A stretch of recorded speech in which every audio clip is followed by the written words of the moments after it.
Colorado, peaceful, scenic, until it wasn't. When police walked into Randy Baker's home on August 16th, 2017, it looked at first like he'd simply collapsed. His wife Kelly had just returned home after spending the night away.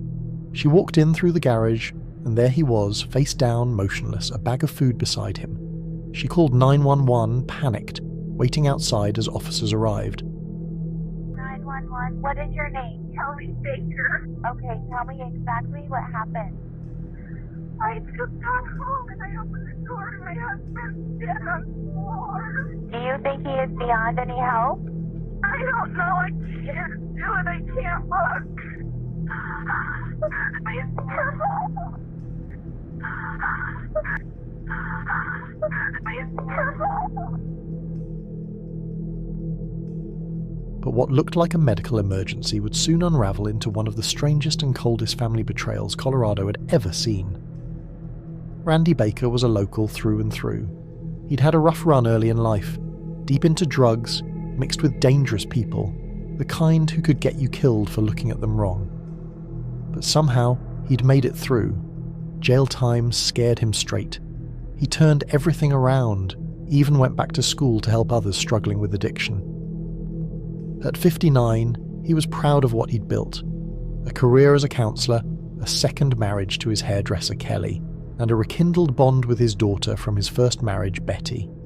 He also loved his Harley, his hog, as he'd call it. To most people, Randy was living proof that second chances exist. So when Kelly found him dead that August morning, everyone assumed the worst. Just not that kind of worst. Randy had a bad heart, a result of a brutal electrocution back when he was 28. He'd suffered from cardiomyopathy for years, and between that and his history of drug and alcohol use, no one questioned it. When police said he probably passed from natural causes, his health had been declining fast. He'd even fainted while driving multiple times that same month. It all made sense, until it didn't. Something about the scene didn't add up. Randy had a bag of food like he'd just returned from grabbing takeout, but his car wasn't in the driveway. And when investigators checked, they found he had actually driven himself to get that food. So where was the car? The answer came days later, when his missing vehicle turned up abandoned, plates removed and completely wiped down.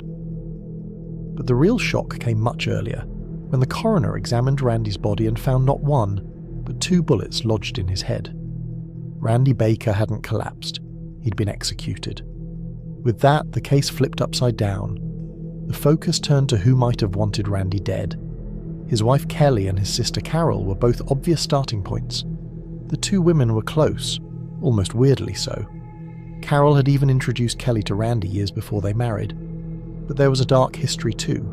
Carol and Randy despised each other. She was the last known person to see him alive that evening, visiting around 6 p.m. before he was killed. Still, both women had alibis for the time of the murder. That's when detectives started digging through their texts, and a mysterious name popped up again and again. Sonia. But there was no Sonia. Sonia turned out to be code for Carol's son, Kelly Raisley, better known as Grizz, Randy's nephew, a man with gang ties and a history of violent crime, including attempted murder. Grizz, Carol, and Kelly Baker, the wife, were all brought in. But it was Carol who cracked first after detectives played them against each other in a clever setup.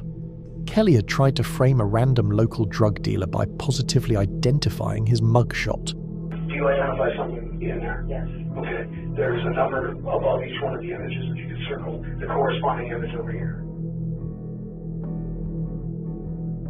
How confident are you that the individual you're picking is 100%? The next day, detectives swapped the mugshots before showing them to Carol, replacing that same mugshot number with one of her own son, Grizz. When Carol saw it, she panicked, assuming Kelly Baker had sold her out.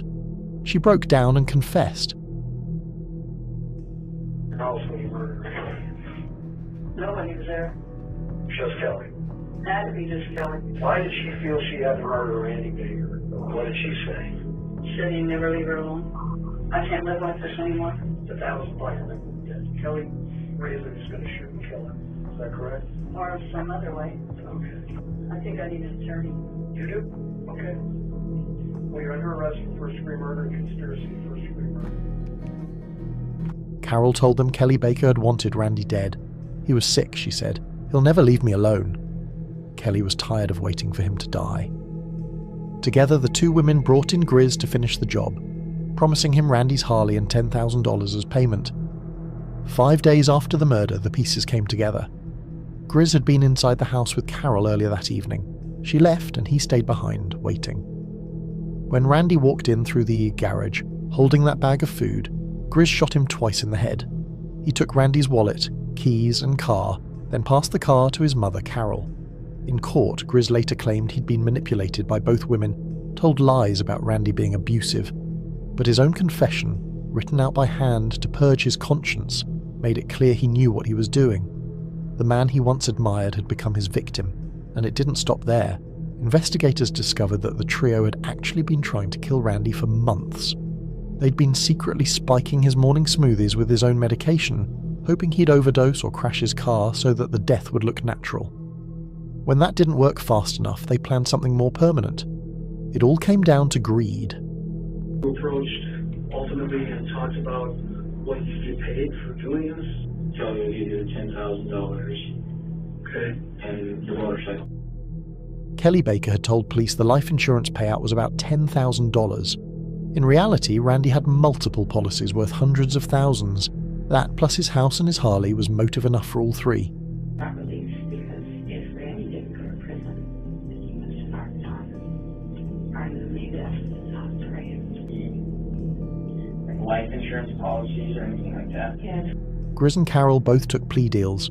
Grizz for life without parole, Carol for 30 years. But Kelly Baker held out, claiming innocence to the end. Unfortunately for her, the evidence told a different story, especially a check for $420 that she cashed the day after the murder, a check that had come directly from Randy's stolen wallet. When the prosecutor asked, "So you deposited a check from a dead man's missing wallet?" she could only say, "Correct." That was all the jury needed. Kelly Baker was sentenced to life in prison without parole. A man who rebuilt his life and dedicated it to helping others was betrayed by the three people who should have loved him most. Randy Baker escaped the danger of his old world, only to be destroyed by his own family. Sometimes the most dangerous people aren't strangers in the dark. They're the ones who already have the keys to your home.